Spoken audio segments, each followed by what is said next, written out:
Live via Skype, it's the hashtag Wrestling Podcast. I'm your host, Turnbuckle Jim, and with me are my two rowdy friends. Fast count, and I was rowdy before rowdy was cool. I can't do it. Yeah, and Titantron. That was never rowdy. It's never been cool.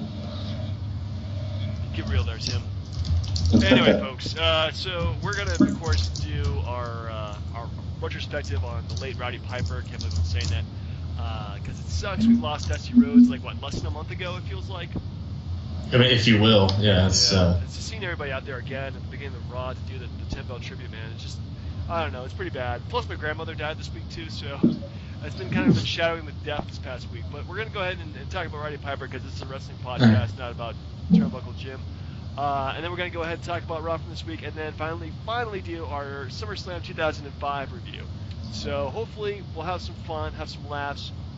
Like us, comment on us, and dislike us if you don't like us too. I mean, we want the feedback, folks. Anyway, does somebody want to start on how much they loved Rowdy Piper, or hated them in that case? I'd like to offer condolences to you, good sir. You know. Thanks, appreciate that. But yeah, it really was retirement, unfortunately. But yes, but way to bring down the show. Well, I mean, we can talk about Piper, but if we're on, you were a part of the show, so. I am, but it's really not about my personal life. It's more about talking about the professional wrestling. Fair enough. Okay, let me get the jackass question out of the way. So bad things happen in threes. Yeah. Who's next? Let's not even talk about that, man. Come on. Well, my answer to that question every single time is going to be Edge. That's messed up, sir. I mean, I was thinking more like a Terry Funk or something, but that's fine. That's fine. Well, I don't know. It's for a while there, it was a lot of people in their 40s, like Mr. Perfect, British Bulldog. I can just name off a handful of them, really. Died back in the early 2000s, late 90s, and now it's the guys in their 60s are dying. People who just made up a little bit longer. It shows how hard of a life professional wrestling can be on the body, which is one thing. It's very sad too that the sport that we love is slowly killing our favorite people. I mean, let's keep in mind. Warrior was last year. And that was he was in his 50s, wasn't he? I mean, are we still on that timeline to where a wrestler in his 60s is a normal person in their 80s or 90s? I mean, that's kind of scary. But let's go ahead and talk about Piper, man. That's what we're here, right? Sure. Who wants to go first? I just asked a question. Well, it's true. It wasn't me. I went with the celebrity wrestling death pool. Yeah, that's true. Jeez, we're getting really dark in the show, aren't we? But yeah, you want to start out. Tim, save us, please. Yeah. Well, where do you want to start? Just favorite memories? Yeah. What's your favorite memory about Rowdy Piper? What's your favorite thing about him? I know he did lots of stuff in the WWF/WWE, but one of my favorite things was before the famous Piper Hogan match in WCW. He stayed a month in Alcatraz or a week in Alcatraz. That was pretty cool. That was. Oh god, that was what, Super Brawl or something? Yeah, it was February of '97 or something like that.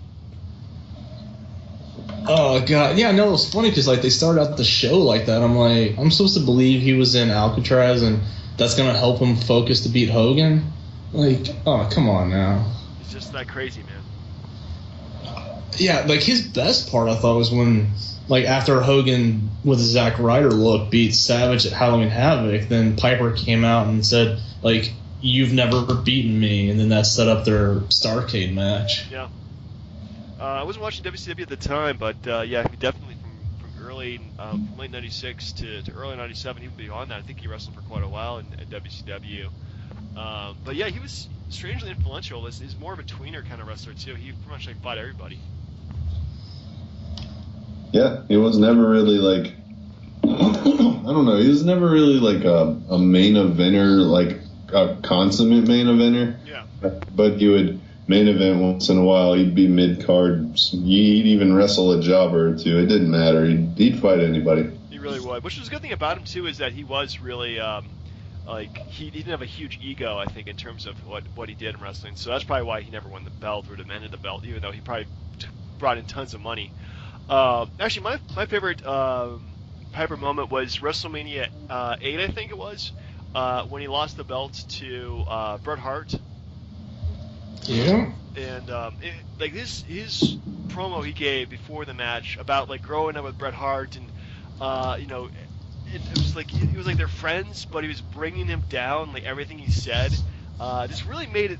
It felt personal and yet very satisfying when Bret Hart beat him, and this kind of showed the kind of psychology he had, constantly taunting his opponents in whatever way possible. It was just such a, I hate to use the word beautiful, but it felt like a beautiful promo.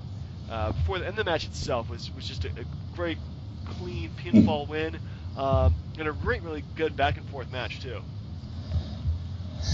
Yeah, I think that was the only time Piper ever won a belt, at least in the WWF, at least. Yeah. So we were on this topic last week, I think, about the racist thing. What about the boxing match with Mr. T where he did the blackface? Oh no, you're thinking WrestleMania 6. Oh, was that it? Because he fought Bad News Brown. Oh, okay. He did blackface for one of those, and I thought we never mentioned that, but that was an extremely racist gimmick. Yeah, because it was like half his body was black and the other half was white. Yeah, it was okay. That was really, really in poor taste right there. But man, yeah. You want to forget about those kinds of things. It wasn't like one half from Scotland, the other half from Africa. Roddy Piper. That would have been, yeah. Yeah, that would have been really, really screwed up. I know we talked about Dusty, but let's just call it what it is. Like, without Piper, like, we wouldn't be where we are today, hands down, because Hogan needed somebody to go against that Mania, and Piper was the best guy for the job.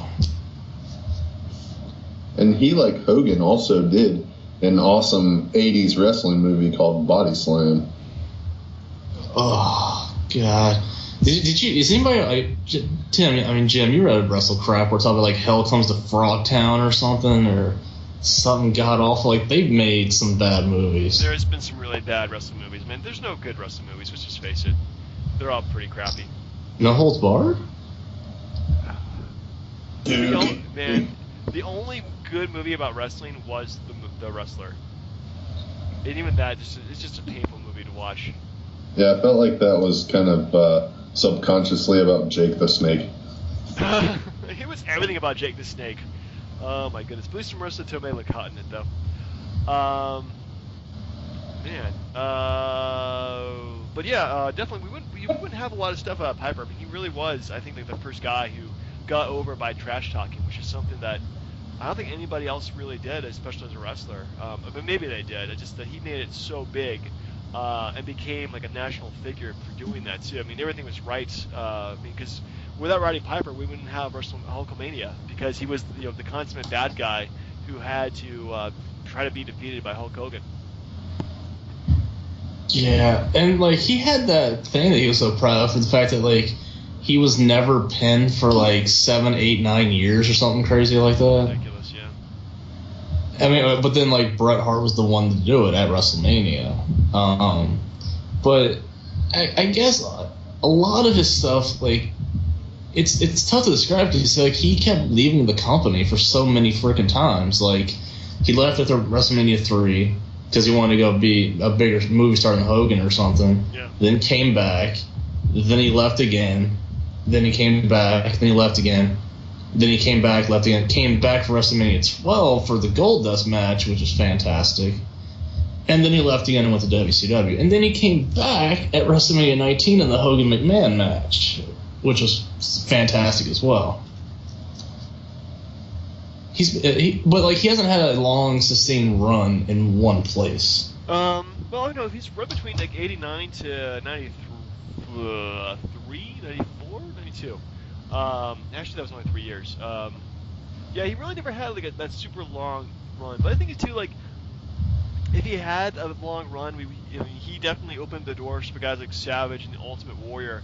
coming out there and being rivals for Hulk Hogan too. I hate to say Hulk Hogan's the 80%er here, but unfortunately he is during the 80s. So yeah, I mean he definitely by coming in and going out, I think he definitely stayed fresh though for each time he made an appearance.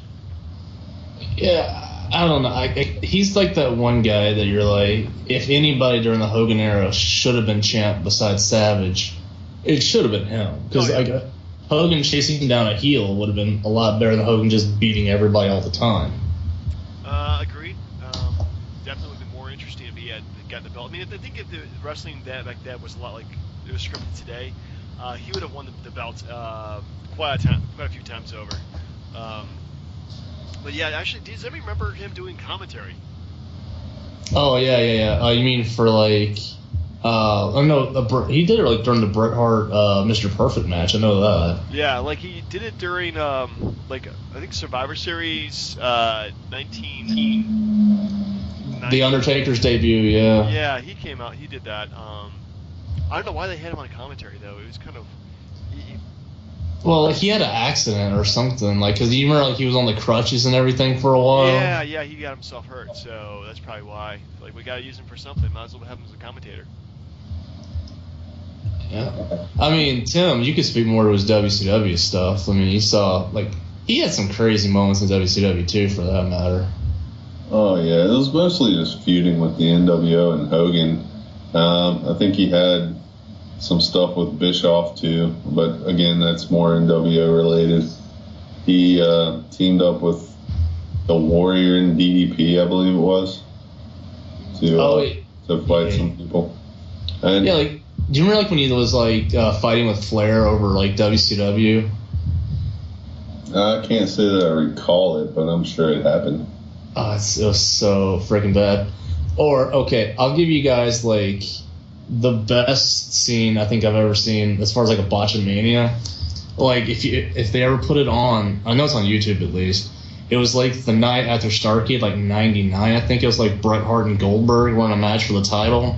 It's where like the NWO 2000 came together or something, and like Piper was the referee, and like Jarrett was trying to hit Goldberg or with the guitar or something. So Piper lays over Goldberg, takes the guitar shot, and then somehow magically does a 1, 2, 3 while laying on top of Goldberg, and then the announcer said that Bret won the title. I never understood that. That was like a classic botchamania right there. Wow, that's just terrible. Yeah, well, I mean, let's try to think of this positive stuff. Like I said, without Piper, we wouldn't have Hogan, I don't think. No, if we had Hogan, we wouldn't have Hulkamania. So I mean, he was probably. I mean, it was said that the bad guys have the best tunes, and he was a really great bad guy in wrestling. And without him, there were Miz on Raw last night was doing a point saying, without Roddy Piper, there would not be any Miz TV. There wouldn't be the highlight reel. There wouldn't be whatever Edge's was. The Cutting Edge? The Cutting Edge. Oh, my goodness. Sorry, it's been a while. I've been not watching Edge on purpose. But, yeah, just like having the heel doing the interview segment or having a wrestler doing the interview segment, it was just so original at that point, too. And actually making it from being, like, wrestling as a sport to being a spectacle. And I think Rowdy Roddy Piper, portrayed that kind of cartoon character, to the point where, he became a national figure for doing so. Yep. And I have a quick question, and I agree with everything he said, but I've been sitting here pondering this, and it has nothing to do with the current topic. It has more to do with last week's topic. Yep. With Hogan gone, what do they do with Axelmania, brother? Oh, that's been botched, not botched, but scrapped. There's like, they're probably thinking of retooling these guys into something better. I don't know. Yeah, because the fake mega powers can be no more. Yeah, it sucks. I mean, maybe they'll do like a Roddy Piper gimmick or something like that. There you go. Ooh, make them both dead. Jesus. Like, what seriously, what next? Eddie Guerrero and Chris Benoit? Like, come on. Yeah. I mean, let's give Piper a little while before we just blatantly rip his gimmick. Oh, God, no, but actually, I mean, why not bring him out? you could use Axel to get beaten by the black wrestlers to teach Hogan I don't know, you know what I mean? Like, it's pointless. Yeah, that's just terrible stuff. Anyway, so moving on, let's talk about Raw from last night. Did anybody get a chance to watch it? Yeah. Good. Sure. I have an issue with them calling themselves the submission sorority. Like, who came up with that? Yeah, that's kind of a really dumb name, but if they sell T-shirts, what the heck? I mean, and of course, both their matches were won by submissions. Like, come on. Yeah. Well. I get the point. Yeah. Well, they had to because the other teams have Team Bella and what is it? Team Bad. Beautiful and dangerous. They had to have a team name, and I like Becky Lynch's nickname, the Last Kicker. That's pretty catchy. I feel like they should change the name from Bad to like Bam. You're like Bam, because like it could be like beautiful and manly and malicious. No, they actually have a team in NXT called NXT. That's BAMF. So they already kind of did that already. Damn. Well, I mean, it makes more sense because Tamino looks like a dude. Like a what? Like a dude. See? Body. Somebody's allergic to man dudes right there. To Tamina, that's right. Yeah. No, I'll tell you one of the things I really like. It's something that they don't do very often. It's like where they do promos during the show to build up the main event. Where they had like Sheamus popping out on the Wyatt promo, and then like Orton popping in like the old school what Michael Cole was a vintage Shield promo. Yeah. I thought that was pretty good. I thought that was pretty good too, having them in those promos instead of because the Orton and Sheamus were kind of the odd man out, but they fit in with the team. So I mean, it's like I love Wyatt saying like I like your ability to destroy your enemies or something like that. It's just like that's kind of cool that the bad guys are hanging out and the good guys are hanging out. So. They need more of those old school gimmicks. They could even do little stage props like they had, the graveyard for the Undertaker. They could set up I mean, I know it looked cheesy nowadays, and it probably cost way more than they need to do it. But it'd be cool to have those promos like the old days. Maybe if they're out in New Orleans somewhere, have Bray Wyatt cut a promo in the swamp or something. I don't know. Oh, hey, that's like one of the things I always miss is like like they had like Mean Gene in the back, and and they would just cut those promos like the Royal Rumble promos or something. Yeah. That's the stuff that I like that they should bring back. But dude, okay, so when did I miss this Kevin Owens Cesaro stuff? Because that's looking like it's pretty good too. Yeah, I did like that whole Miz TV segment. I thought it was pretty strong for both those guys, and the fact they both wanted the Miz to shut up. But yeah, like honestly, like Kevin Owens is super hot right now, so why not have him like with some another great wrestler and have him steal the freaking show at SummerSlam? I'm really looking forward to it. Yeah, no, I agree. I think those two have match of the night potential there. There's not a whole lot competing against it right now. No, unless they do something interesting with Wyatt and I don't know. Okay, speaking of matches that shouldn't happen, I'm sorry. Is this going to be a title unification match? No, this is title versus title. Okay, because what's the point? I honestly don't know. I think they were really smart. They would have John Cena versus Seth Rollins, and it would end in DQ or a count out or something lame like that. So that way both of them save face for it. But safe face. I think what they really need to do is just have Seth Rollins keep the damn title for another 6 months. Have him be the long-term heel wrestler. So, that way when he loses the belt, it's something big and special. Even SummerSlam is huge. It's like the second biggest show of the year, I think, in my opinion. It's still like you gotta save it for Mania, I think. Okay, this is, you can call it Cena hate, whatever. It's nothing new for me, but it's like it's sort of like, okay, we've got Lesnar, we've got Taker. Now what are we gonna do? Oh yeah, it's SummerSlam. Let's just push the panic button, put Cena on another main event that no one cares about, instead of pushing another wrestler who will give you a new match that you haven't seen before. Yeah. Like, they could have built up Ziggler instead of that stupid Lana Rusev, giant-eared Summer Rae kind of crap. Like, you could have pushed Dean Ambrose into another match. You could have given Roman Reigns this one-on-one match. Anybody. But it's like, it's SummerSlam. We have to put Cena in there because because we need to sell pay-per-views. Or I don't friggin' know. It's overdone. It's overdone. Well, listen here, Brian. Clearly, Dolph Ziggler is out nursing a real injury, and John Cena's is just fake. So they have to give him that spot, okay? Yeah, they couldn't. Damn, it's just sort of like, hey, you've been the U.S. champ for this long, saying you've had your match of the years because, you've had other guys put you over. Let's put you in the SummerSlam main event. No, stay away, man. Like, God. Seriously, how many times does Seth Rollins have to keep wrestling Cena? Like, just stop. Give him somebody new. Give him Sting. Seriously, give him Sting. One time. Let Sting compete for the title. Just one time. That's it. I'd like to see a rematch with Neville. That was actually a damn good match. It was, yeah. Agreed. I thought for sure when they announced it, everybody was in the ring and he still wasn't like taking off his John Cena hate shirt that he was gonna weasel his way out of it for some reason, but he actually went through with it and it was a really good match. And man, Neville should have won on 2 occasions.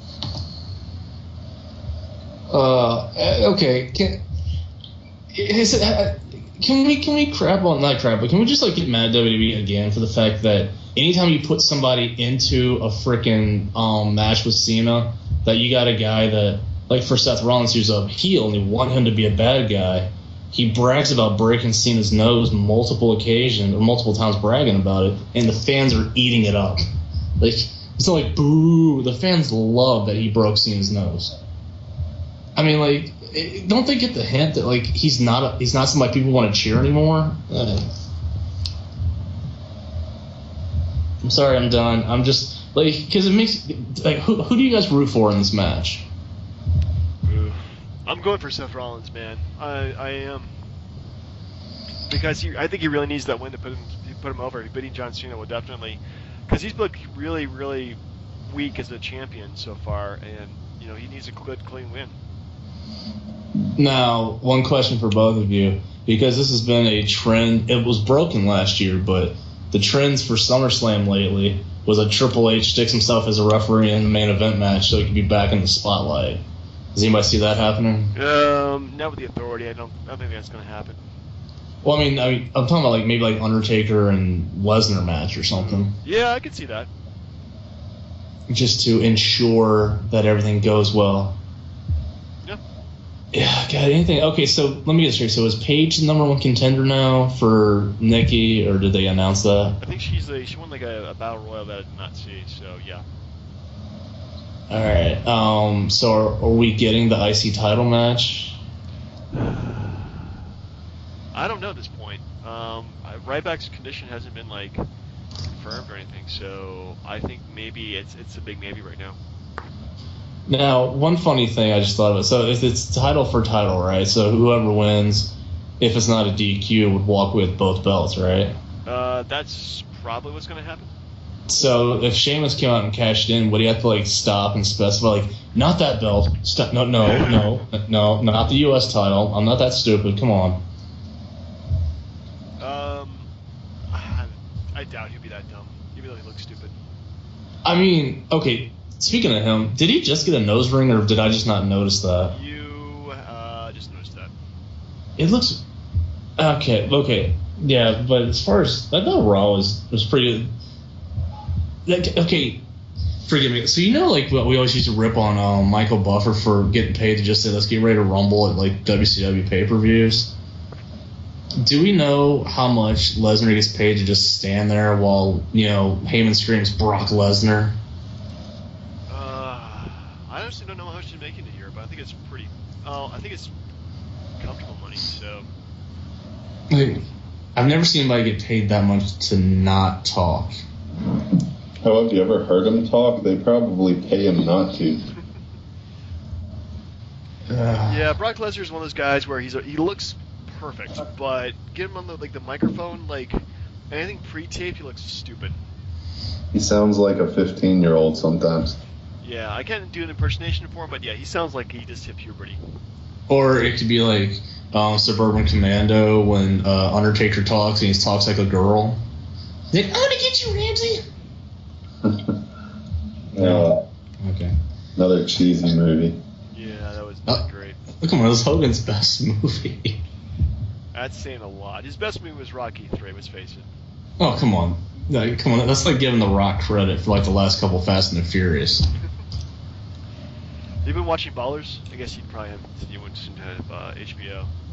No. Why is that? Is that reference to The Rock or something? Well, Rock's the star of the show, so.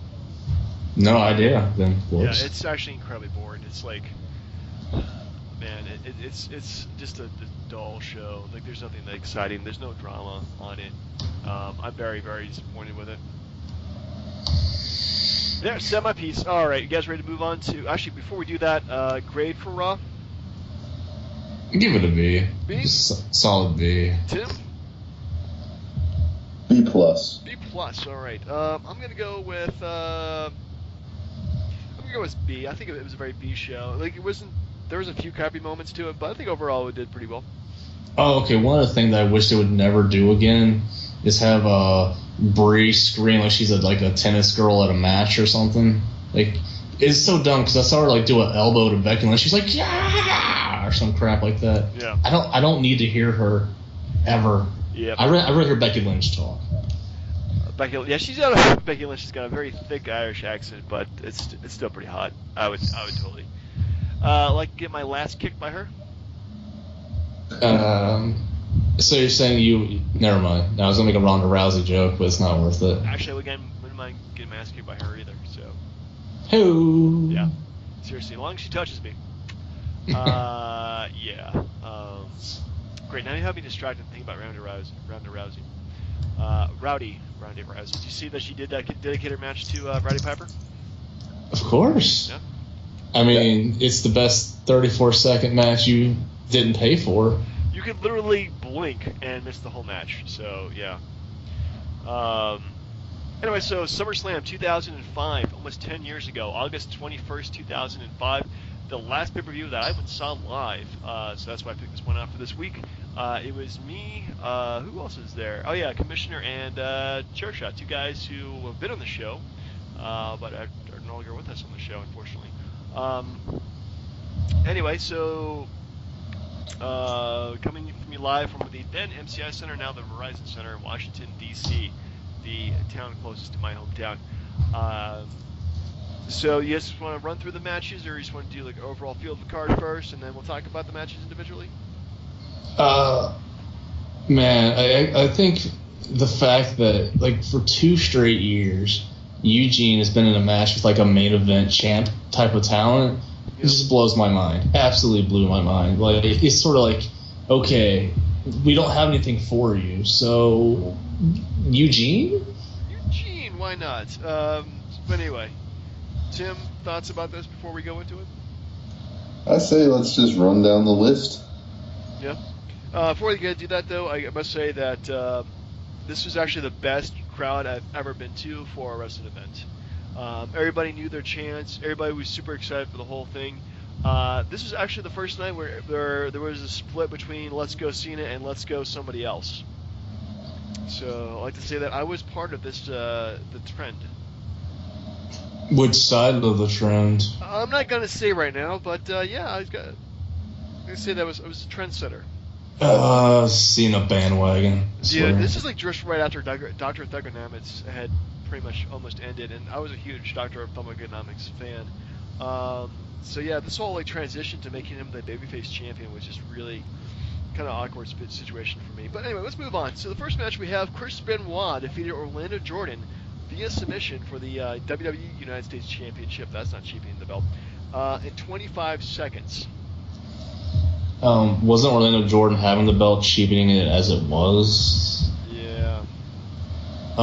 Wait, let's put it in perspective. That was less than the Ronda Rousey fight. It was. Honestly, we I remember from this match, we stood up, we cheered Chris Benoit coming in. and then we sat down and then stood up right again as he won the match. So it was a really brilliantly quick match.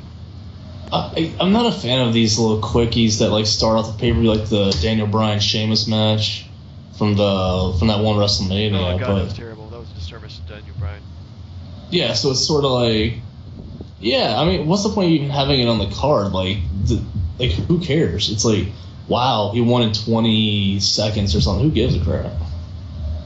And at the time, Chris Benoit was still awesome. And he wasn't a psycho murderer. So I had no problem with them putting the belt on him, but, I mean, at least make it a match. Let's just walk out, and then you're going to hand me the belt, okay? All right, sounds good. Great idea for a show. Doesn't it seem like a step down in a way? I know Cena's that way now, but it's like to where you were a heavyweight champion, even like the year before, and then you take a mid-card belt? Like, I don't know. Yeah, I don't know. But Chris Benoit, after he lost the title, he never really challenged it for it, as far as I remember. So yeah, this was kind of a step down for him. But also, I mean, really, the world title. I mean, it was I wouldn't say fluky because he won it at freaking WrestleMania, but it's like you never really can see him also hitting that peak again. So that's my opinion. Next up, we have Edge. Your boy defeated Matt Hardy via referee stoppage when Matt Hardy pretty much split his head wide open.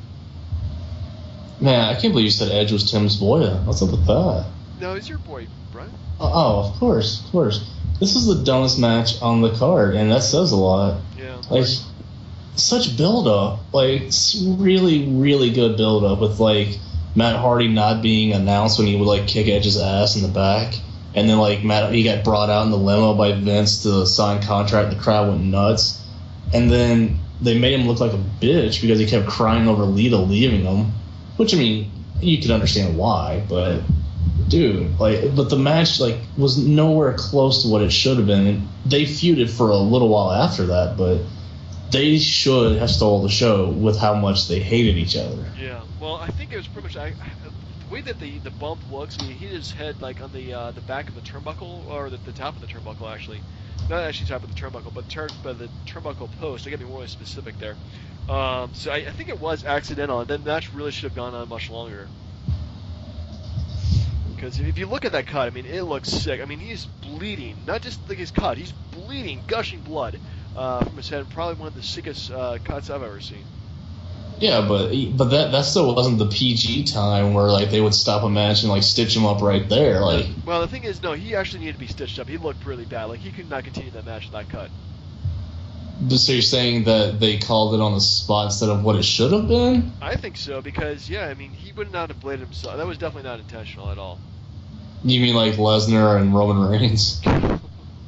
No, that was pretty bloody. Yeah, I'm just saying, they had a good build up for the months following, but this is just a major letdown. Yeah, I can totally see that. I mean, I was there. I was really let down. Everybody was confused why they're stopping the match because we really couldn't see the amount of blood that was coming out of him. Only later on we could actually see on camera that he was freaking cut up and so.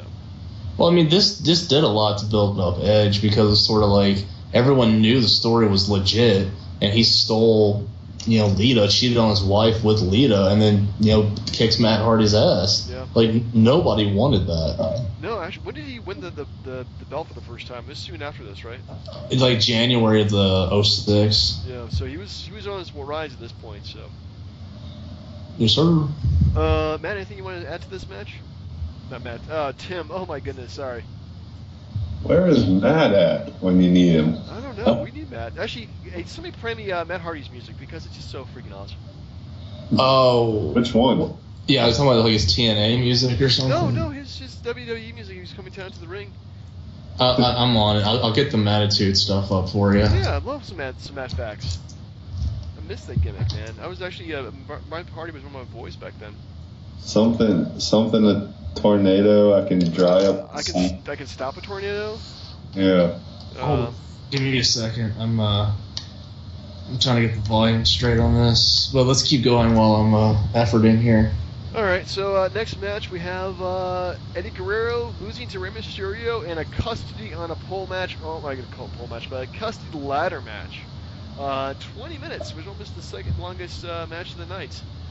Tim, let's start with you, man. What you think about this match? I mean, the most stupid premise ever, but overall, good match. I mean, two classic wrestlers, before one died and the other one killed somebody. But, I mean, overall, they had good chemistry in the ring, good match, just a very, very stupid premise for a match. Brian? Yeah. Like, if anybody remembered Mysterio when he didn't have a mask on, I mean, come on, no one's this stupid.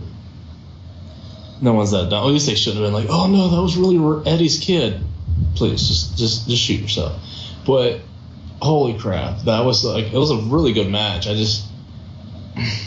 I feel like Eddie was responsible for Vicky Guerrero coming on the scene, and I can't really forgive him for that. I did not like seeing her out there at all. Yeah, she must have looked hot about 10 years before that match because she did not look good. At any point. But she for somebody. Well, anyway, we shouldn't really be talking about freaking Vicky Guerrero.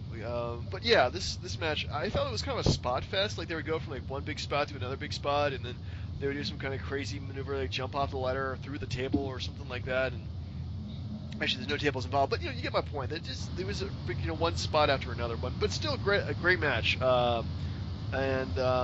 Despite the storyline behind it, was probably one of the dumbest storylines I think ever. It was still pretty fun. Hey, guess what, guys? Do you have it queued up yet, Brian? Because I do. It's ready. Oh, go for it then. All right, let's just play some song.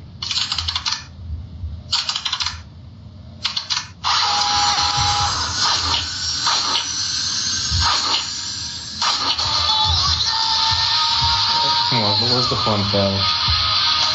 Oh, here's Matt Hardy really hates mustard.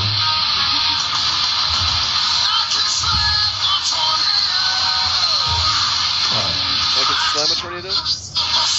Can you hear it? Yeah, I can hear it. Okay. Just a little bit more. Come on.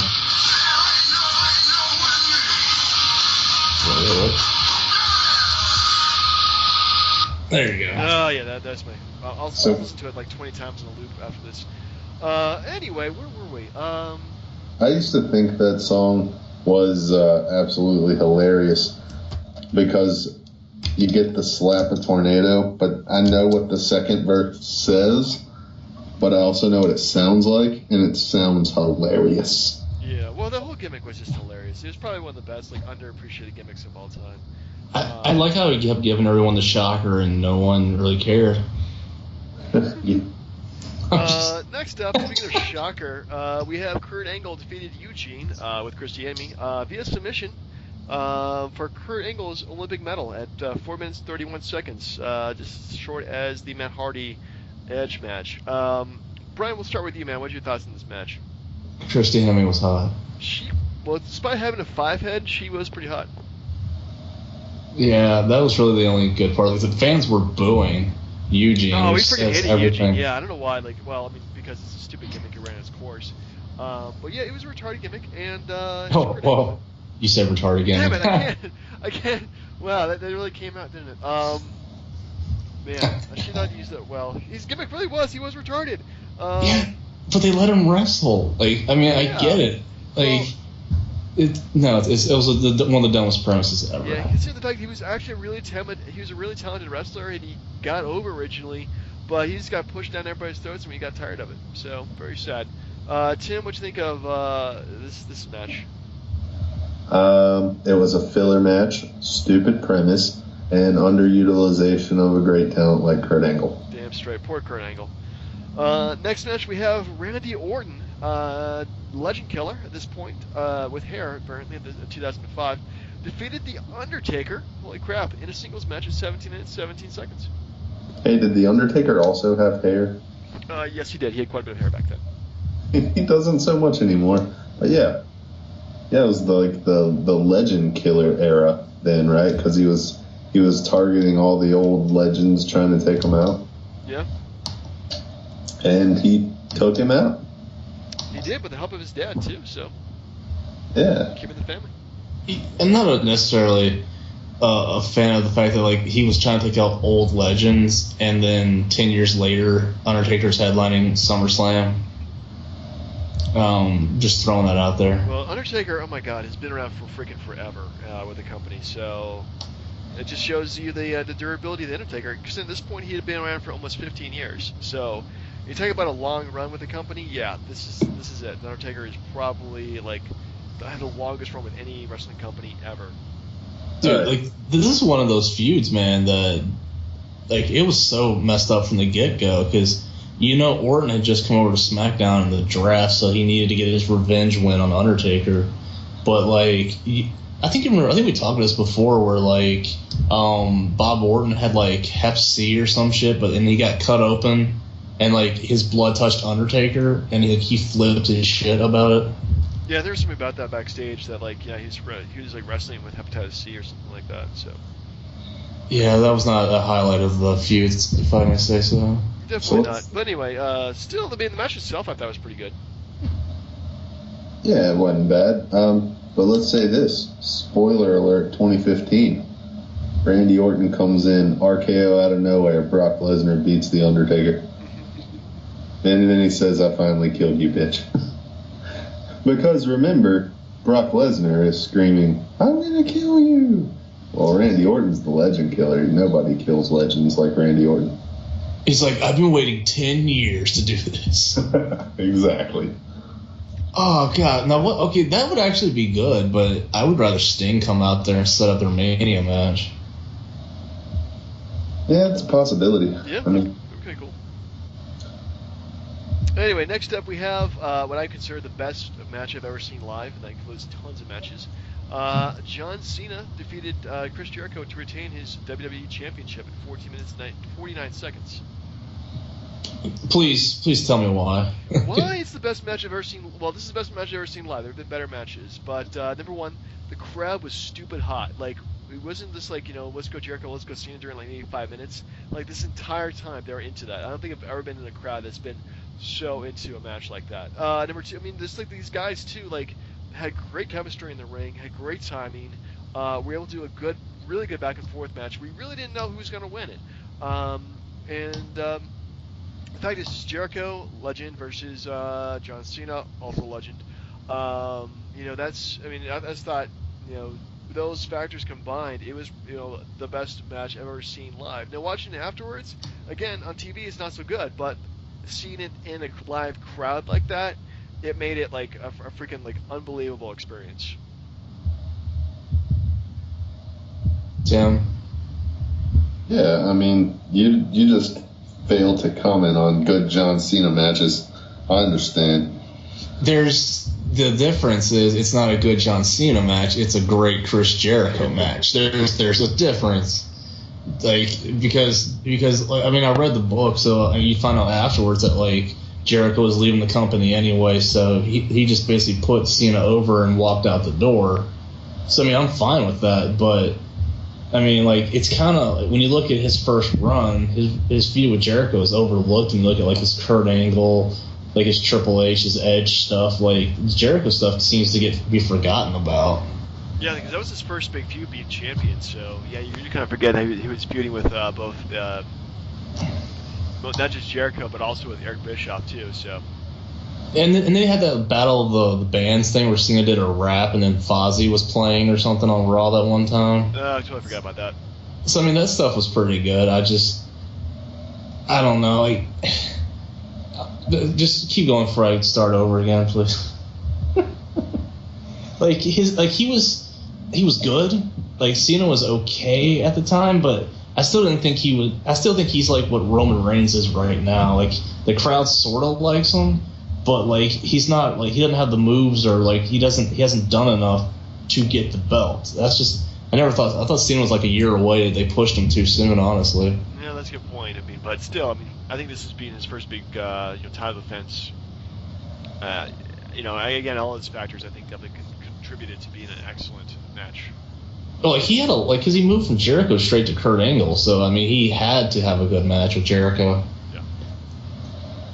Anyway, so next up we have another championship match. We have the hometown boy Batista defeated John Bradshaw Layfield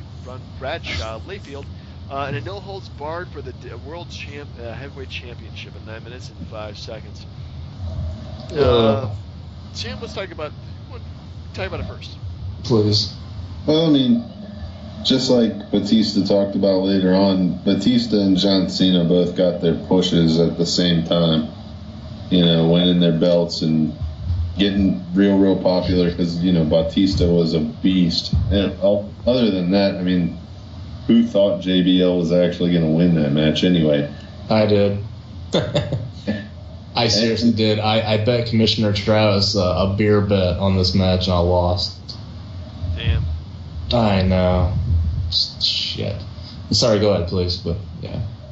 No, I mean, that's all I had to say. I mean, it wasn't what I would consider awesome. I kind of expected the outcome, and yeah, Batista champion.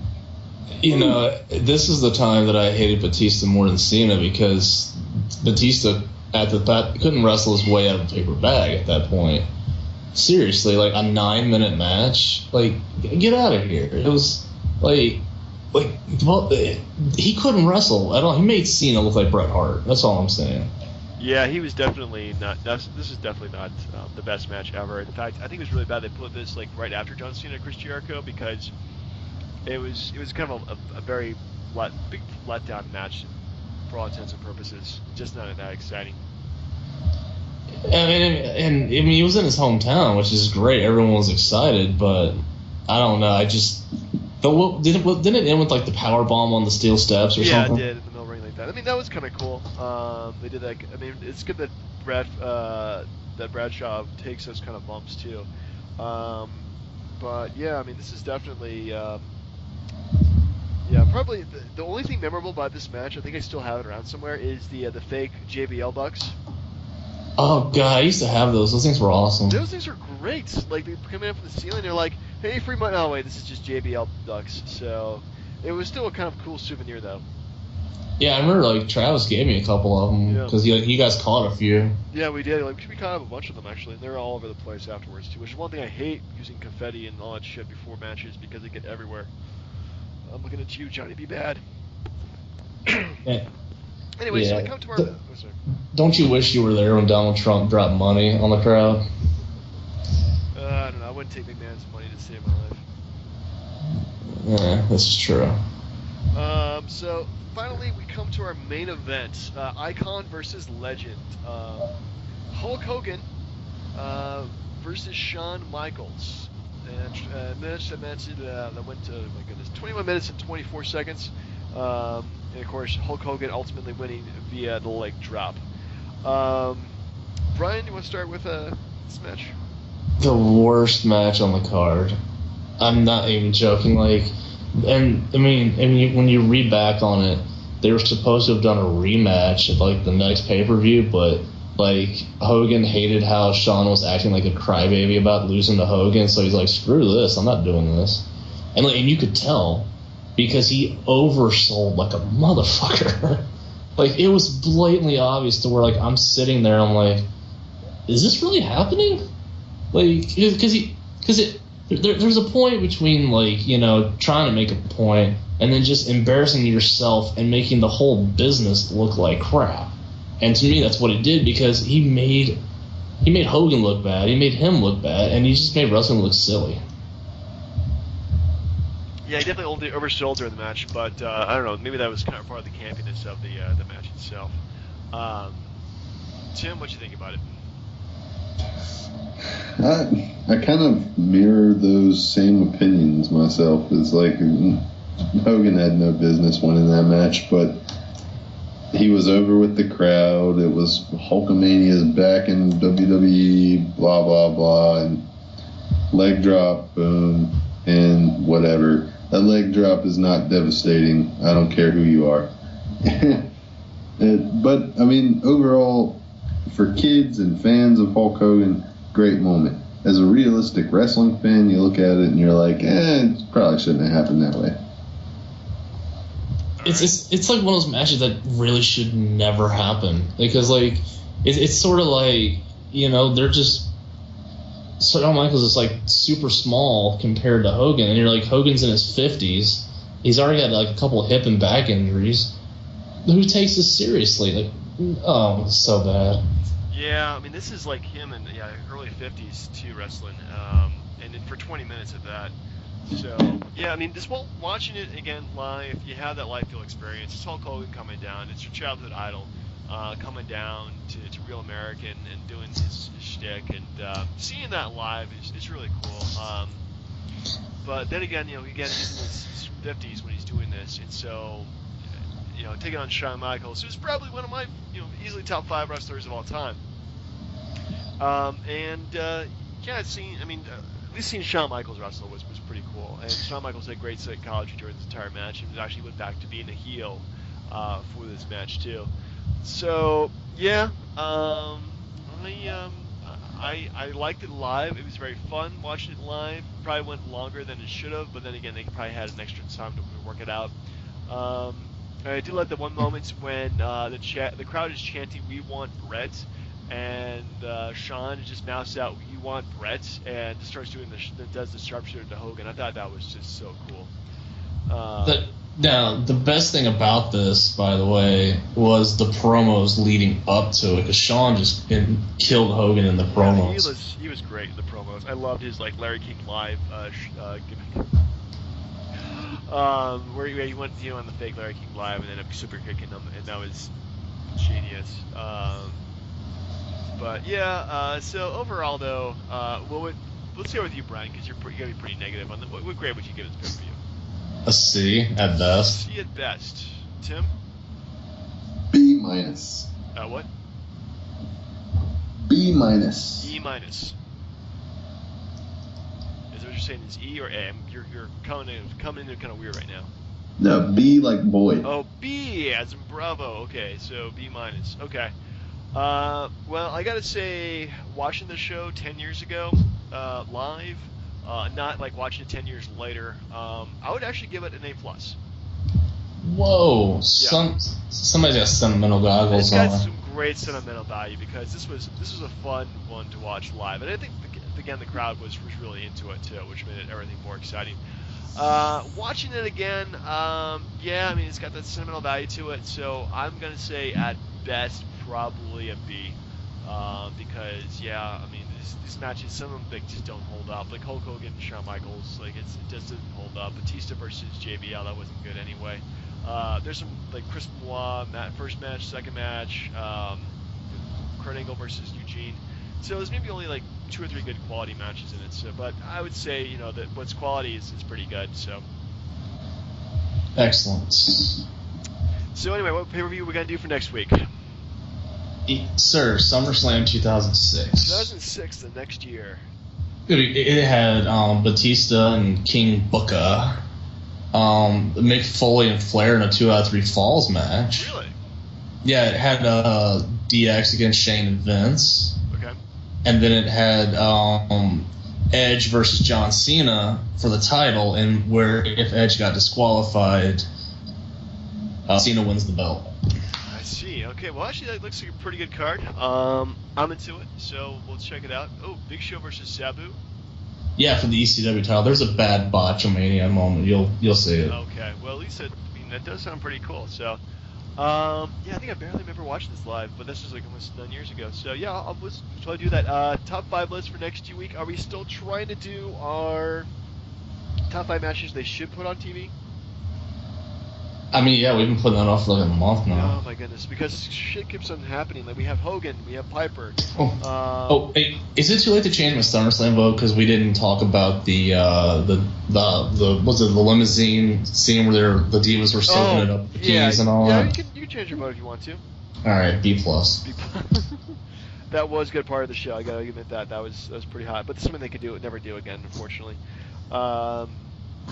Anyway, so next week we'll have the Raw. We'll have the top 5 matches we want to see, and we'll have SummerSlam 2006. So for the hashtag Wrestling Podcast, please comment, like, dislike, share, send us threatening messages, mostly to Tim, because we don't like Tim. Hey. That's not very nice. I'm the negative one. Send them to me. All right, send party messages to him. Yes. Anyway, send me a bunch of John Cena happy, loving, Make-A-Wish pictures or something. I don't care. Damn it, I got cancer just so I can meet John Cena. Well, too bad. He's gonna bring a shovel with him too. Anyway, so for the Hashtag Wrestling Podcast, I'm your host, Turnbuckle Jim. And Cena hater fast count. Whoa. Whoa, yeah, you're just really close to the mic there. I mean, you sound like you have it in your mouth. Whoa, are you like the principals doing the announcements? Like, what's going on? Yes, that actually was blowing over a glass bottle of Douchine, which tastes just like Zima, if you're wondering. That sounds horrible. Yeah, anyway, Titantron, out. Douchine sounds like douche, but anyways, have a great week. Later, folks.